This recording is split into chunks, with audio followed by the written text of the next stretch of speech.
Olá, pessoal, dando continuidade, né, nesses três pilares. O primeiro pilar, que é o pilar da regulação, comando e controle, a gente tem algumas licenças para as operações, né? A gente tem a licença prévia, que ela avalia a viabilidade e a concepção de algum empreendimento que vai ser colocado em determinada área, né, através do zoneamento de área, que é uma organização prévia de territórios específicos, tá?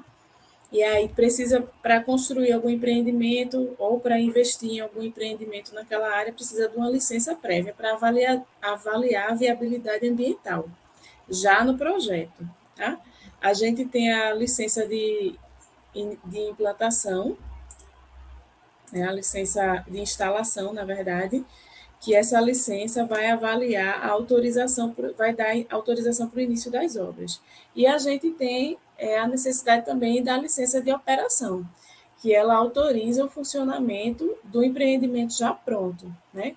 Então, essa regulamentação, ela é um instrumento, né, como diz Paulo Afonso de Machado, Leme Machado, ele fala que os instrumentos de comando e controle eles são essenciais para garantir a proteção ambiental mínima e o cumprimento irrestrito das normas, né?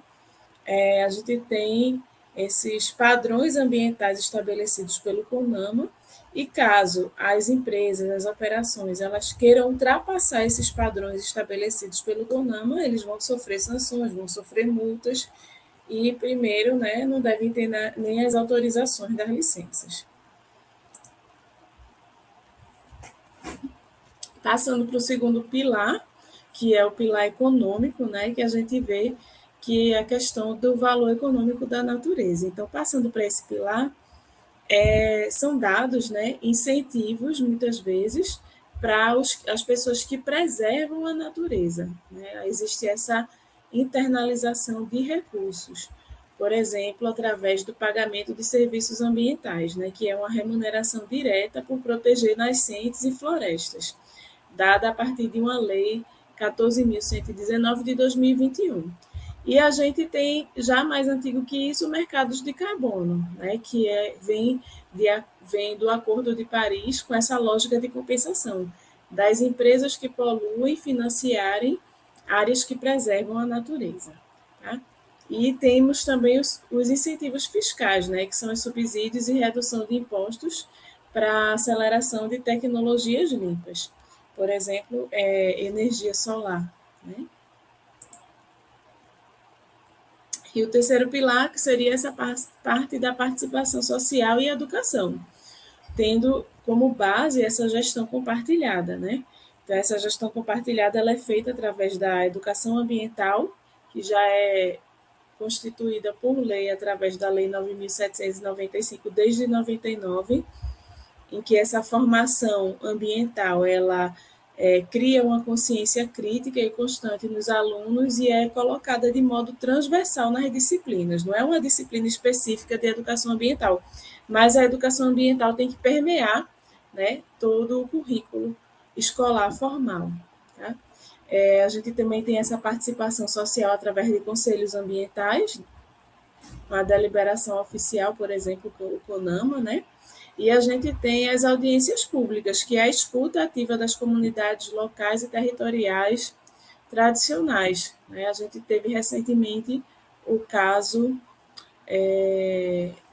da, da intervenção dos indígenas, né, em relação ao usufruto de um rio da Amazônia.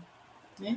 Então, a educação ambiental é a engrenagem essencial para promover mudanças estruturais definitivas na relação entre a sociedade e a natureza. Então, é preciso ter a educação ambiental para que ela venha amarrar todo esse sistema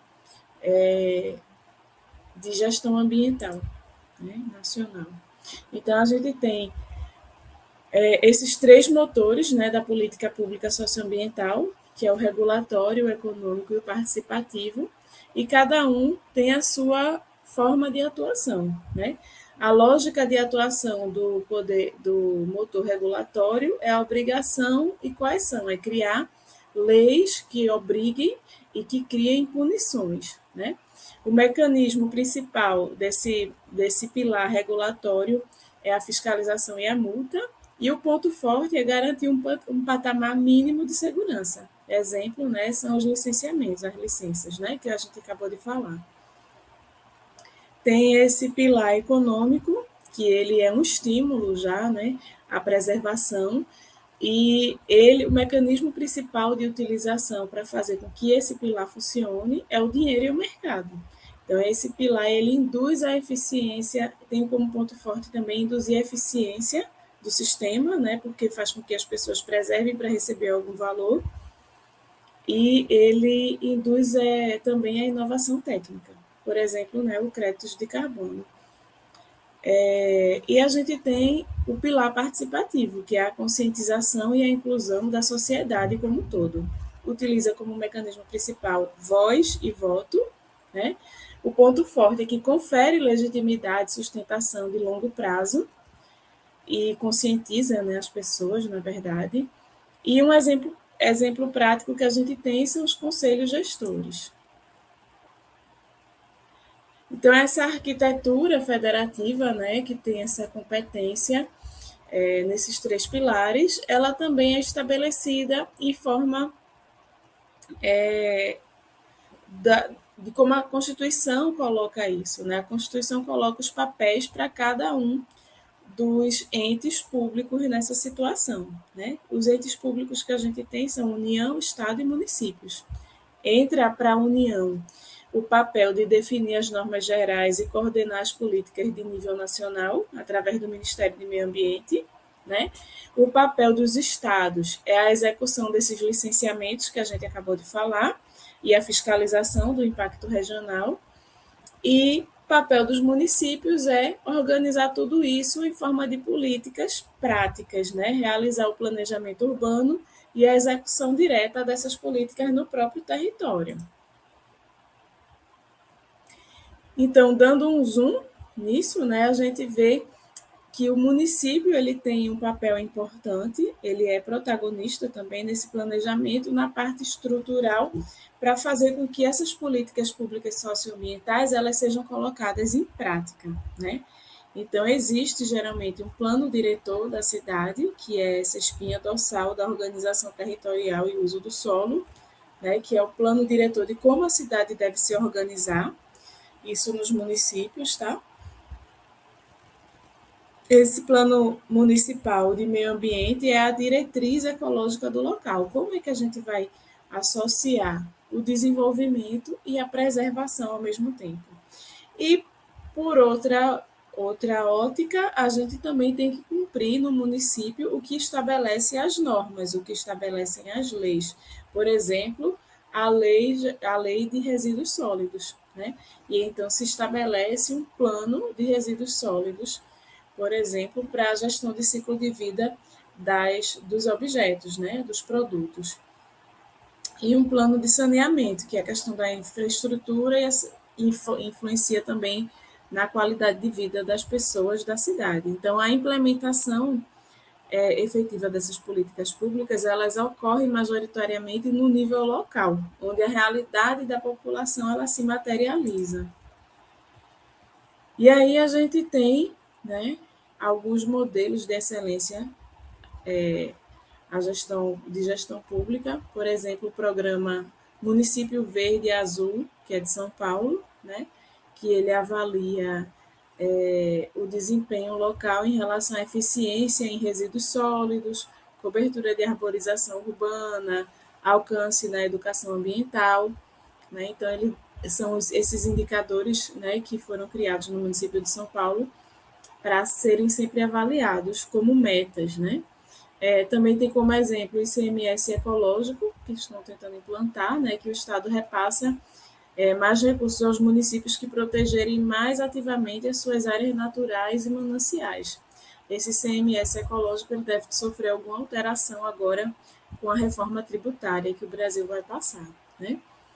E a gente tem também a questão da utilização da Agenda 21 localmente e coleta seletiva. Então, algumas prefeituras elas aplicam, né, a coleta seletiva e em programas estruturais de sustentabilidade contínua e inclusão produtiva.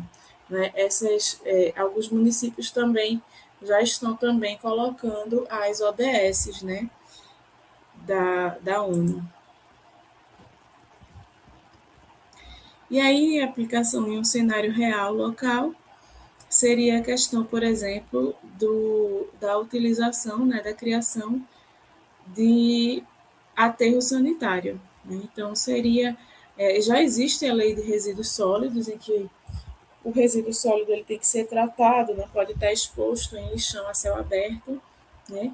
E aí existe uma necessidade de intervenção, né, regulatória, né, que seria o embargo imediato de lixão atualmente, multas severas para descarte irregular, abertura de licenciamento, né, licença para um novo aterro sanitário, e poderia haver também, por exemplo, uma intervenção econômica, né? Instituição de taxa de lixo para garantir a arrecadação autossustentável, concessão de incentivos fiscais para indústrias que financiem cooperativas locais e a participação da sociedade através da intervenção por ciclo de audiências públicas para a inclusão direta de catadores, né, nessa nova matriz econômica, e inserção curricular da educação ambiental nas escolas. Então, aqui a gente tem um exemplo de como a gente aplicaria na prática no município essa lei de gestão de recursos de resíduos sólidos, né?